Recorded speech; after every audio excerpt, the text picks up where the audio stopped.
13 meteorologist Dave Osterberg with your Sky Tower radar forecast. 7:15 out to Clearwater Beach. Boy, that doesn't look pretty, does it? Look how far the water came up, though. I mean, you can see how far. I mean, it's much lower now as we're getting closer to a low tide. But boy, oh boy, that water came up a lot. And you can see where it was overall. And again, I mean, that wind just pouring on shore, pouring that water in.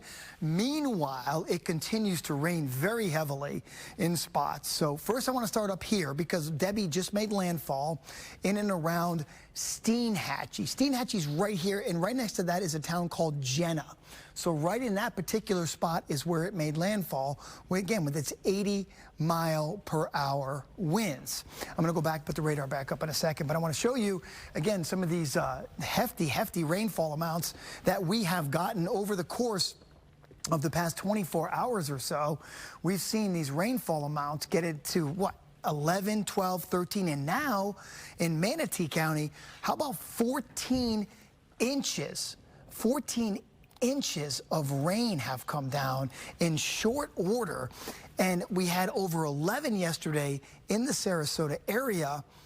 Wow, which, to be honest with you, that was their one-day record, was having that much in the way of rainfall. So let's go back to the radar because I really want to harp on some of that rain into Polk County because it's been very heavy this morning around Lakeland, and we're kind of getting to the point in the Lakeland area where some of that heavy rainfall is going to cause flooding.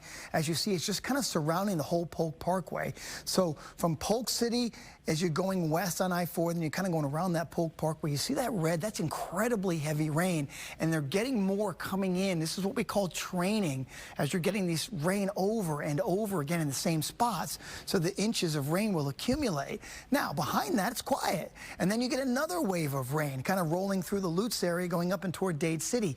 This is the way it's going to go today. Wave after wave of rain, and as we get into the afternoon, subtly they'll become less and less and less. But we still have our problems this morning. How about southeast of Boyette? That is a lot of rain in southeastern Hillsborough County. We've also had a couple of very isolated tornado warnings this morning.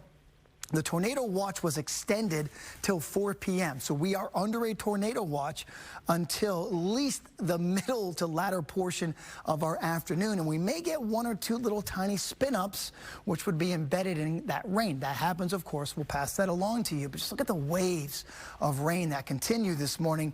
Big picture again, after today, then we will really start to quiet and calm things down. We mentioned the rainfall totals, which have prompted flash flood warnings for everybody along the coast.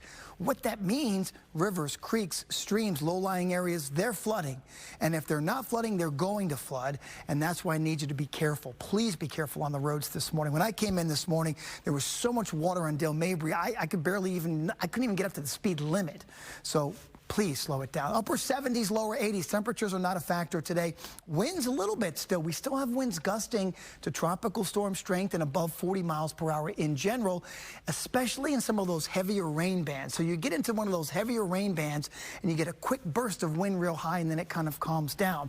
Later today, overall, the wind gusts are going to calm down. So give this another probably 12 to 18 hours to scour out most of this moisture. Then things will get better for us. Unfortunately, for those to the north, not so much. Look how slow this storm is going to move.